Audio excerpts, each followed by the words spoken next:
Minute के अंदर बगैर इन्वेस्टिगेशन आप पाकिस्तान के ऊपर इल्जाम लगाते हो। पूरे पाकिस्तान में ना लाहौर छोड़ा, ना रावलपिंडी छोड़ा, नाटक छोड़ा, ना भावलपुर छोड़ा। शाहिद अफरीदी पाकिस्तानी क्रिकेटर सड़कों पर जश्न मनाते घूम रहे हैं, लेकिन शाहिद अफरीदी अगर जश्न मनाने से पहले ये वीडियो देख लेते तो अच्छा होता। जहर उगलने से पहले अगर अच्छे से पड़ताल कर लेते तो अच्छा होता। जी हाँ, पाकिस्तानी क्रिकेटर शाहिद अफरीदी पाकिस्तान की जीत का जश्न मनाने सड़क पर उतर गए। रोड शो किया तो किया, लेकिन जो जहर उगला वो कतई जहरीला था। लेकिन पाकिस्तानी जनता किस तरह से अपने ही मुल्क की पोल खोल रही है और शाहिद अफरीदी को आईना दिखा रही है, वो आपको देखना चाहिए। साथ ही शाहिद अफरीदी को भी देखना चाहिए। चलिए समझाते हैं आपको पूरा मामला। आपको बता दें कि पाकिस्तान के पूर्व कप्तान शाहिद अफरीदी की बेतुकी बातें खत्म होने का नाम नहीं ले रही। भारत से मुंह की खाने के बाद भी उनकी अकल ठिकाने नहीं आ रही। वो लगातार भारत के खिलाफ जहर उगलने का काम कर रहे हैं। इतना ही नहीं, अब तो वो भारत के प्रधानमंत्री नरेंद्र मोदी को लेकर भी बेतुकी बातें करने लगे हैं। दरअसल ऑपरेशन सिंदूर के तहत भारत ने पाकिस्तान को लगभग बर्बाद कर ही दिया था कि अमेरिका के बीच में आने से सीज फायर पर दोनों देशों की सहमति बन गई।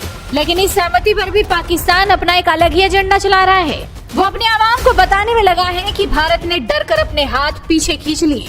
कुछ ऐसा ही अफरीदी का भी कहना है। पहले तो शाहिद अफरीदी ने सड़क पर उतरकर जश्न मनाया अपनी झूठी जीत का, और उसके बाद कराची के सी व्यू में आयोजित योम तशकूर रैली को संबोधित करते हुए कहा कि भारतीय प्रधानमंत्री नरेंद्र मोदी के युद्ध जुनून ने भारत को एक मुसीबत में धकेल दिया है।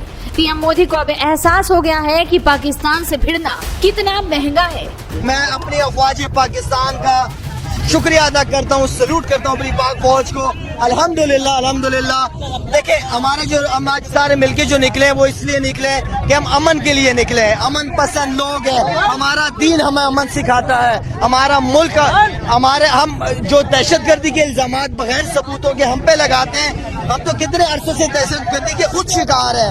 80-90 हजार बंदा हमारा शहीद हुआ है। तो आप किस मुंह से 10 मिनट के अंदर बगैर इन्वेस्टिगेशन आप पाकिस्तान के ऊपर इल्जाम लगाते हो?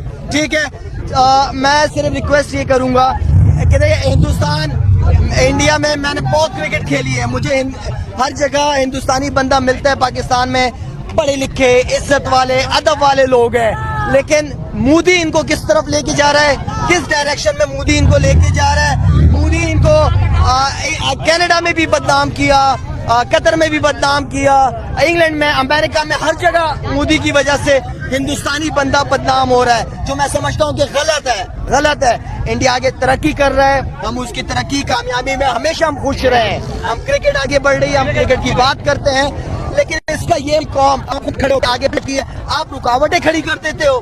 क्या ये पड़ोसियों के हकूक है? आपने हमारे फूल जैसे बच्चों को जो पाकिस्तान का मुस्तकबिल थे उनको शहीद किया है, हमारे सिविलियंस को मारा है। हमने क्या, आप किसी एक का सबूत दिखा दो, किसी एक सिविलियन को हमने मारा है? नहीं मारा।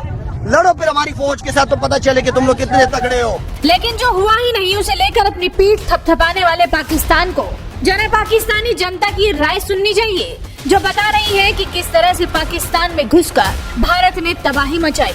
और इसी के डर से अमेरिका के आगे पाकिस्तान गिड़गिड़ाया, सीज फायर की भीख मांगी। पहले वीडियो देखिए, फिर आगे समझाएंगे कि आखिर पाकिस्तान किस तरह से पस्त है, लेकिन फिर भी वो कमबख्त है। पूरे पाकिस्तान में ना लाहौर छोड़ा, ना रावलपिंडी छोड़ा, नाटक छोड़ा, ना भावलपुर छोड़ा।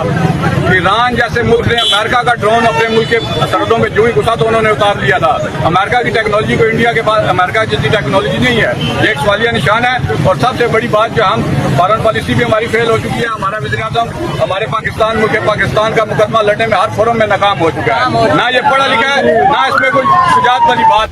भारतीय सेना ने पाकिस्तान के सभी झूठे दावों पर पानी फेरा और सबूत के साथ पूरी दुनिया को दिखा दिया कि भारत कुछ भी हवा में बातें नहीं करता। पक्के वाले सबूत हैं हमारे पास। अब मैं आपको बताना चाहती हूँ कि पाकिस्तान के एक प्रेस कॉन्फ्रेंस में ये बात की गई थी कि उनके सीनियर मिलिट्री ऑफिसर्स, जो कि पूरी तरह से ये भ्रामक हैं और तथ्यों से दूर हैं, कि पाकिस्तान की ओर से ये झूठा आरोप भी लगाया जा रहा है कि भारतीय सेना ने मस्जिदों को नुकसान पहुंचाया।